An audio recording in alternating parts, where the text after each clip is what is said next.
Hello, je suis Aline, coach business chez The Bee Boost. Après des années de freelance en tant que retoucheuse photo, je suis devenue coach business et j'aide désormais les entrepreneurs à booster leur entreprise.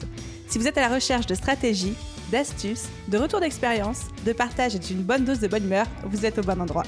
Dans ce podcast, seul ou avec mes invités, je vous partage tout pour vous inspirer au quotidien, vous aider à atteindre tous vos objectifs et faire en sorte que vous puissiez développer le business de vos rêves. Alors, installez-vous confortablement et c'est parti pour l'épisode du jour.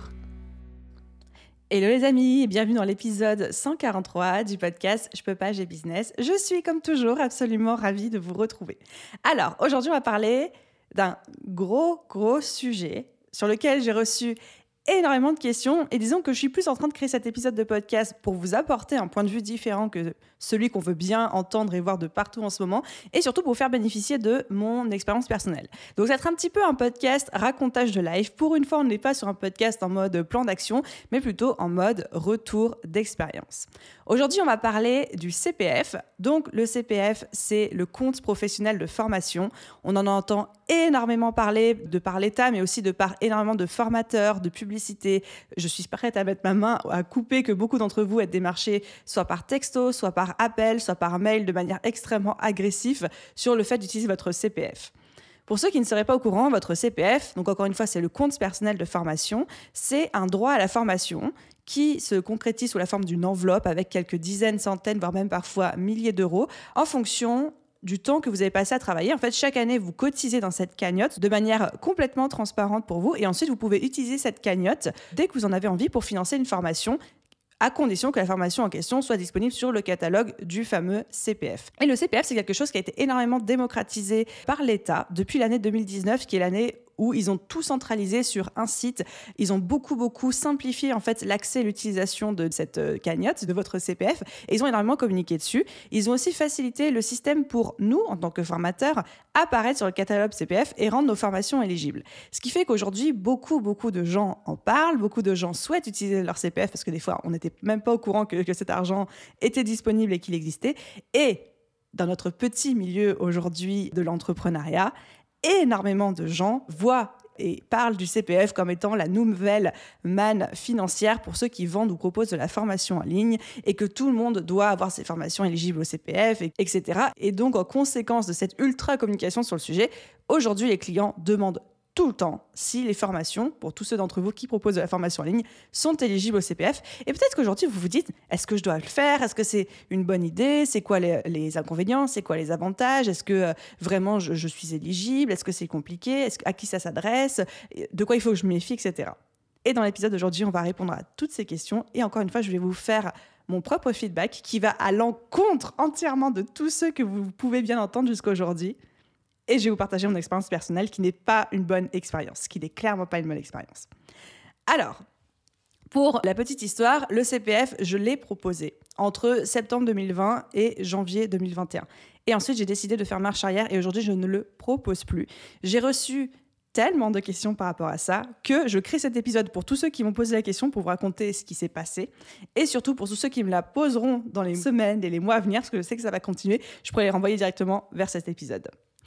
Alors, avant de commencer, petit disclaimer, tout ce que je vais dire dans cet épisode, c'est le reflet de mon expérience uniquement. Je ne suis pas là pour vous dire que le CPF c'est mal, je ne suis pas là pour vous décourager d'en faire, je ne suis pas là non plus pour vous dire c'est bien, il faut le faire, je suis juste là pour vous apporter un angle de vue différent, une expérience que personne d'autre n'a partagée. Et je sais qu'il y a d'autres personnes qui ont vécu la même chose que moi, mais que personne ici, jusqu'ici, n'a partagé. Et l'objectif pour moi, c'est que, avec ce point de vue, que vous souhaitiez aujourd'hui faire du CPF ou peut-être même si vous en proposez, que vous vous interrogez sur la pertinence de continuer, etc., eh bien que vous ayez toutes les cartes en main pour prendre la bonne décision pour vous et pour votre business, telle qu'elle soit, que ce soit oui ou que ce soit non. Au programme de cet épisode, on va commencer déjà par parler de pourquoi j'ai proposé le CPF en tout premier lieu et ce que ça m'a apporté dans mon business, parce que ça m'a apporté des choses, on ne va pas cracher dessus.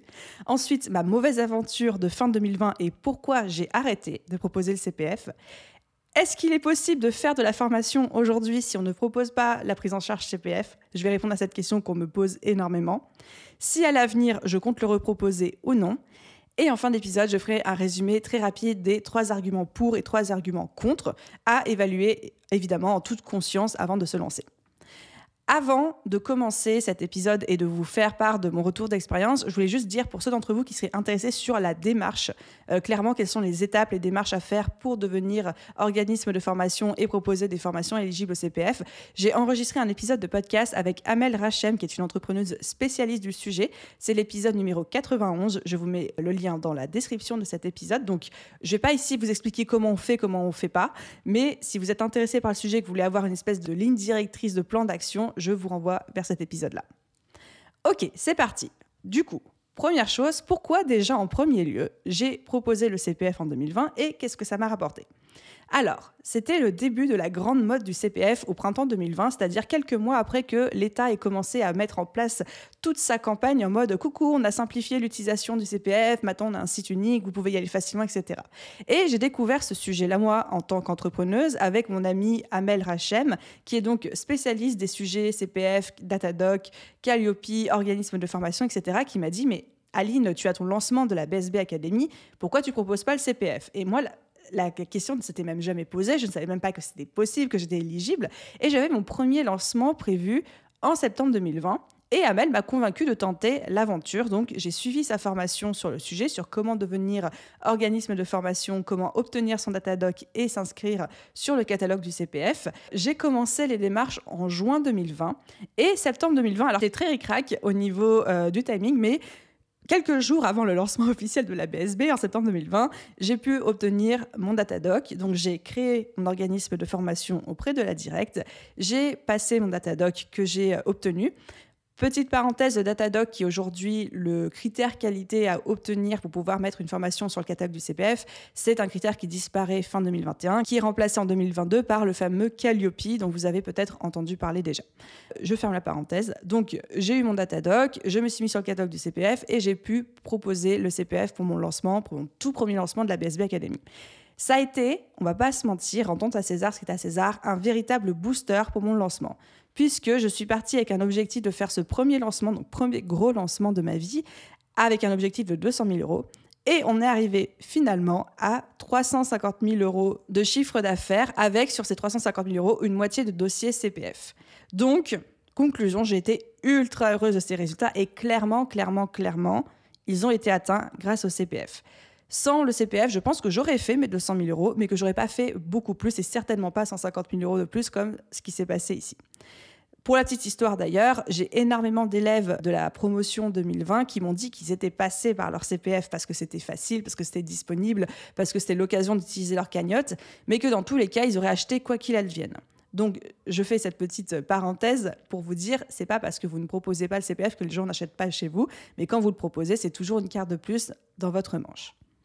Mais du coup, et on passe au sujet suivant, pourquoi j'ai arrêté ? Vu que ça m'a aidé à cartonner sur mon premier lancement, ça a été un vrai booster, jusqu'ici tout se passait bien.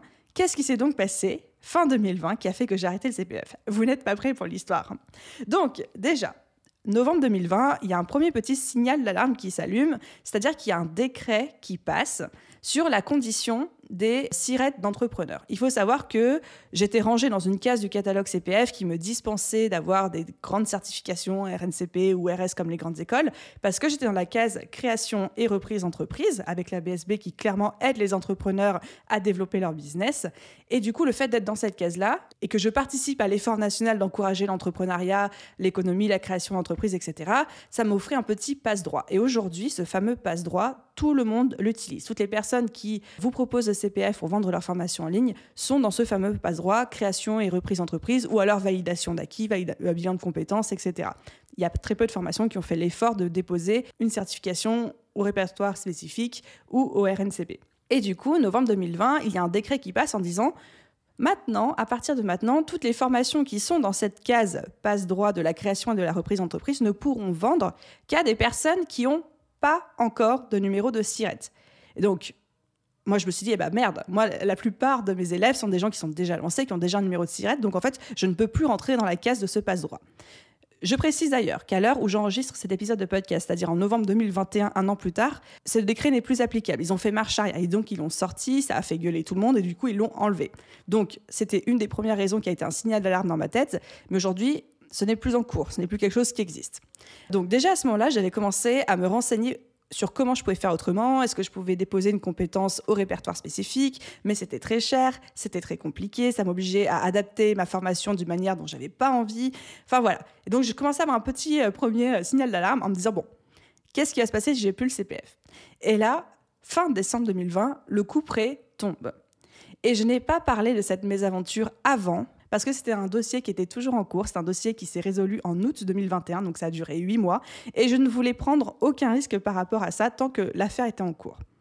Mais qu'est-ce qui s'est passé fin décembre 2020 chez The Bee Boost? Dans mon business, j'ai eu un contrôle surprise, un audit de la part de la Caisse des dépôts, donc un des organismes qui gère toute cette malle incroyable qu'est le CPF. Et en fait, pour la petite anecdote, c'était d'ailleurs le jour où je devais prendre mon train pour aller aux vacances de Noël. Et j'ai 2 inspectrices mandatées par la Caisse des dépôts qui ont débarqué chez moi pour auditer l'ensemble de mon organisme de formation, de ma formation, de mon suivi des élèves, de comment je gérais tout mon business d'un point de vue formation en ligne et mon respect des critères du Datadoc.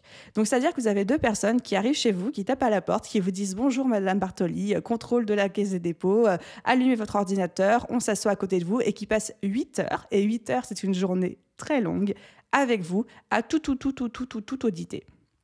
Et comment ça se passe, cette audit? C'est qu'elles reprennent en fait tous les critères qualité du Datadoc. Et pour chaque critère, elles me demandent de prouver et de justifier chacun d'entre eux, soit par un document, soit par une capture d'écran, soit par un tableau de suivi, soit par un logiciel. Mais bref, il faut que j'apporte une preuve matérielle avec laquelle elles repartent, parce qu'on met tout sur clé USB et ils repartent avec, pour pouvoir les regarder plus en profondeur par la suite, etc. Donc déjà, autant vous dire que quand vous avez 2 personnes qui viennent pour un audit, qui débarquent chez vous, clairement, j'étais pas prête, c'était pas du tout agréable. Mais en plus, la deuxième chose, c'est que moi, de manière très personnelle, je ne suis pas un organisme de formation, je ne suis pas une grande école et je ne suis pas au courant de comment se passait un audit. Rien ne m'avait préparé à ça. C'est-à-dire que, aux yeux de la Caisse des dépôts, je faisais les choses de manière amateur. Tous mes critères Datadoc étaient respectés. J'avais des tableaux de suivi, mais par exemple, mon tableau de suivi, c'était un Google Sheet. J'avais des contrôles de mes élèves, mais c'est des contrôles que je faisais avec eux. On parlait par vocal Instagram, ou alors je leur faisais un petit retour avec un Loom, ou un truc comme ça. Mais en vrai, ce n'était pas la manière dont la Caisse des dépôts attendait les choses. La Caisse des dépôts attendait et attend encore aujourd'hui de la part des organismes de formation qu'ils aient un suivi extrêmement professionnel tel qu'ils l'entendent, c'est-à-dire avec des tableurs qu'on ne peut pas changer, avec des logiciels de gestion adaptés, comme par exemple Digiformat pour les formations en ligne, etc., etc. Et en fait, du coup, à chaque fois, j'ai justifié de critères, mais je pense de manière qui leur a semblé entièrement amateur. Pour le bien de cet épisode de podcast, j'essaye vraiment de rester factuelle et pas trop dans l'émotion de la manière dont je vous raconte l'histoire.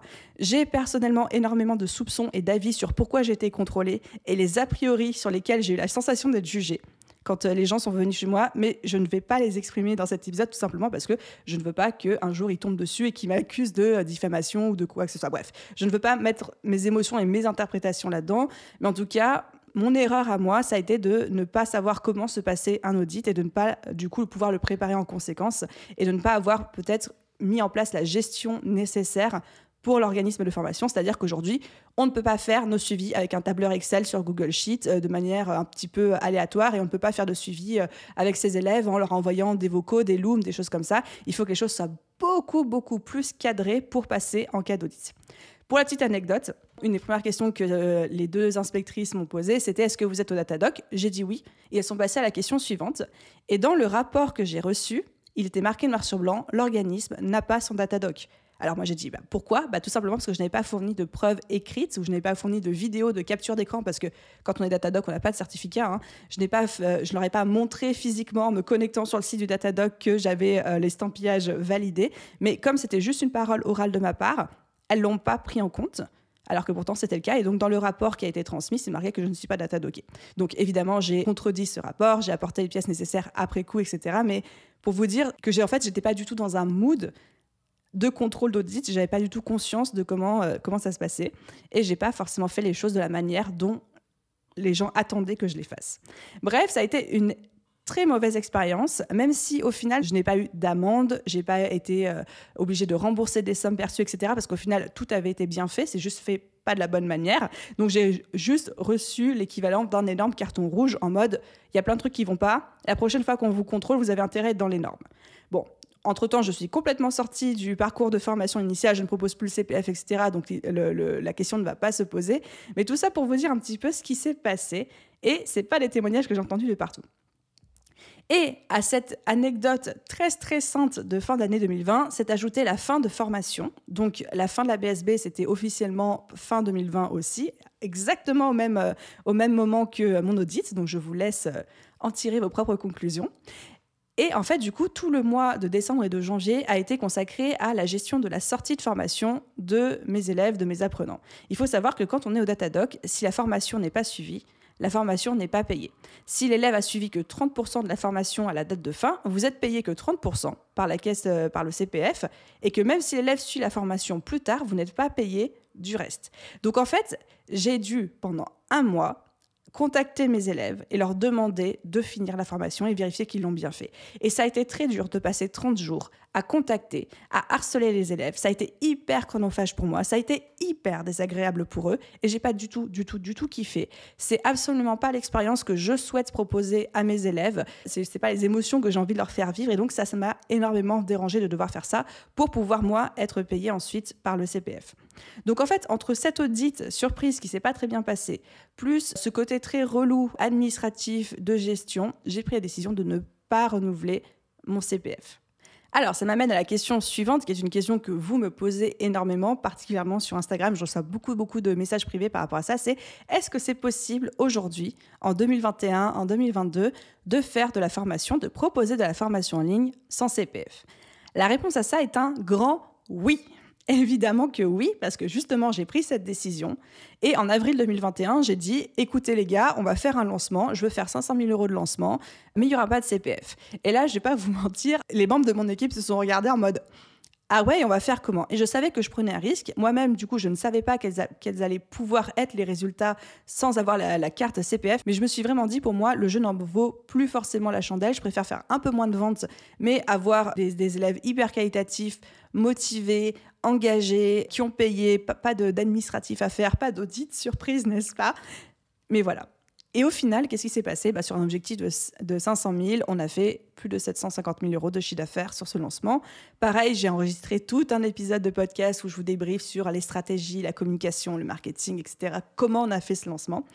Mais ça a été fait, c'est possible. Et aujourd'hui encore, je vois plein de gens qui ont pris la décision de ne pas faire de CPF pour plein de raisons qui leur appartiennent et pour qui ça cartonne quand même.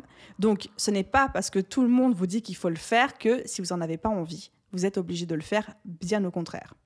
Pour la petite anecdote, le fameux décret dont je vous ai parlé sur les numéros de SIRET existants, pas existants, qui donnaient ou pas le droit à une formation CPF de la case création et reprise d'entreprise, ce décret a été annulé une semaine avant mon lancement. Donc j'aurais pu, si j'avais été très motivée, faire un retournement de veste complet et reproposer le CPF sur ce lancement. J'ai décidé de ne pas le faire déjà par souci de cohérence avec mon propre discours, parce que j'avais déjà annoncé qu'il n'y aurait pas de CPF, mais surtout par facilité. Et clairement, ça a été une bonne décision. Du coup, est-ce qu'à l'avenir, je compte reproposer le CPF chez The Bee Boost? Pareil, question qu'on me pose énormément. La réponse est oui, certainement, mais à deux conditions. Déjà, si un jour je repropose le CPF, je veux que ce soit sur d'autres produits qui sont plus adaptés au parcours de formation initiale classique, tel qu'il est attendu par le CPF, par la Caisse des dépôts, etc. Et deuxième condition, que quelqu'un dans mon équipe soit 100% dédié à ça, à la gestion du CPF, à la gestion des dossiers, à la gestion des apprenants et au contrôle, si un jour il y en a. Il est hors de question que je me recoltine ça manuellement moi-même. Donc ça veut dire que je ne le reproposerai pas pour la BSB Academy. Et ça, c'est vraiment une décision que je prends en toute conscience pour deux raisons. La raison numéro 1, c'est que je veux être libre de faire la formation dont je rêve en termes de suivi, en termes de pédagogie, en termes d'expérience client. Et clairement, moi qui suis actuellement à l'heure où j'enregistre ce podcast en pleine refonte de cette formation ne pourrait pas aujourd'hui répondre aux critères de Calliope. Tout simplement parce qu'elle fonctionne avec une pédagogie en itération, il n'y a pas forcément de pression de date de fin pour les élèves, le suivi des élèves tel que je suis en train de le construire sort du cadre des critères qualité Calliope, CPF, etc. Bref, tout ça pour dire, je veux être vraiment libre de ce que je veux proposer, même si ça sort du coup de ce qu'on me demanderait dans le cadre d'une formation Calliope. Deuxième raison pour laquelle je ne le reproposerai pas pour la BSB, je veux que des élèves et uniquement des élèves 100% impliqués.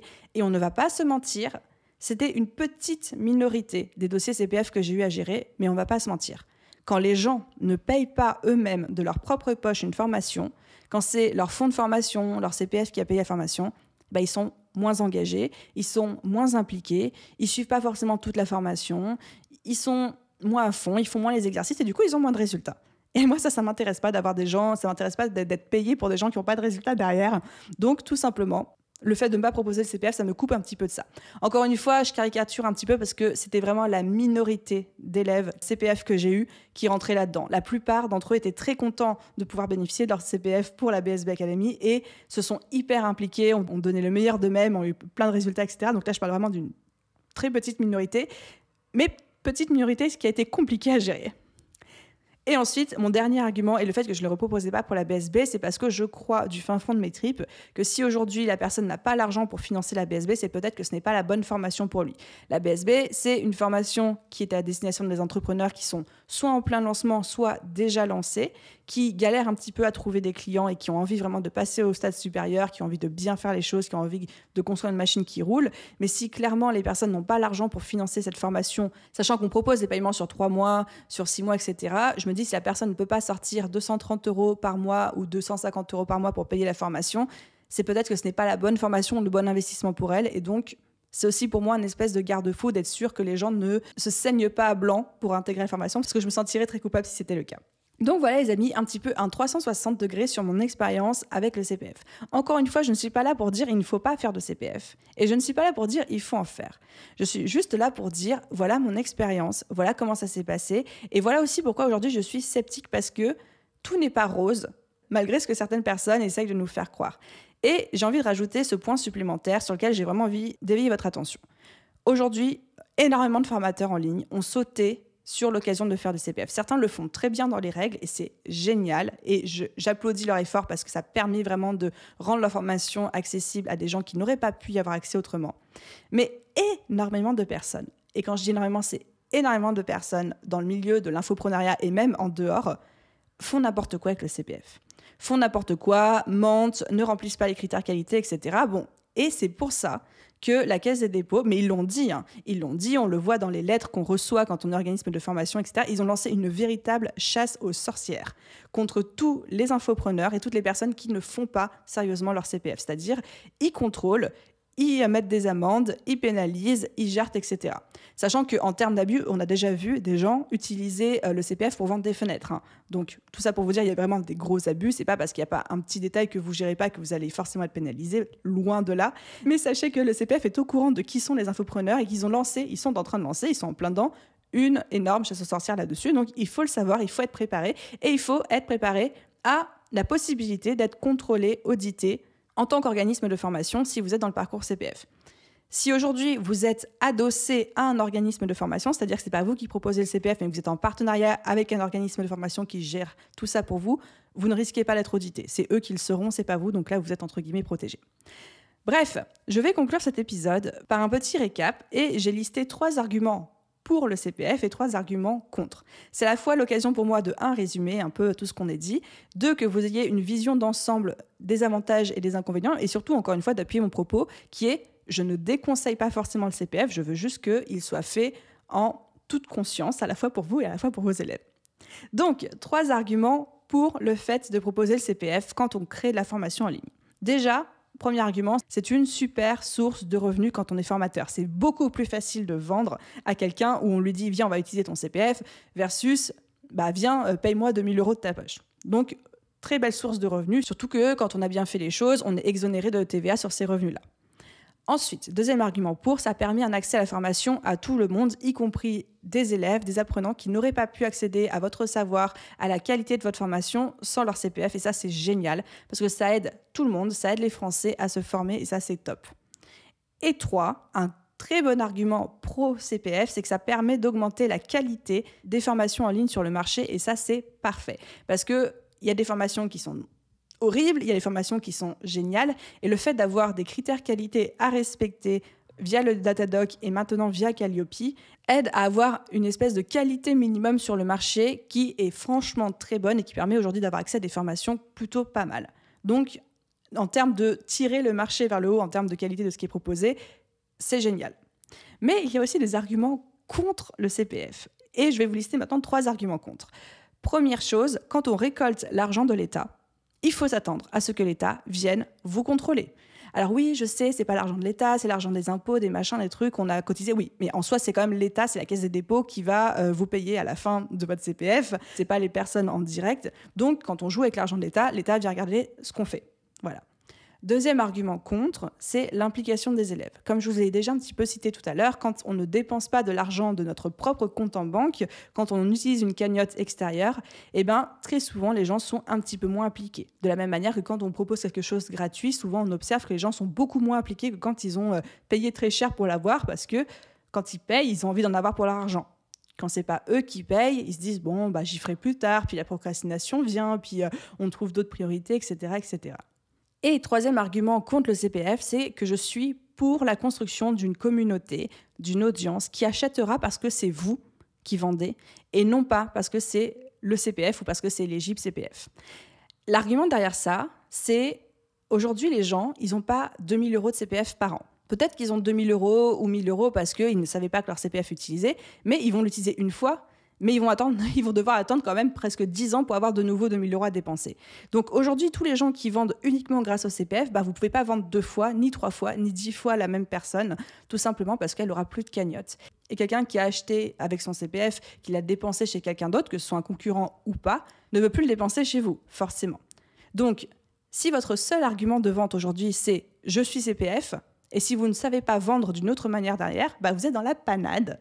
Tout simplement parce que le CPF, ce n'est pas quelque chose qui est renouvelable chaque année, ce n'est pas quelque chose qui perdure dans le temps.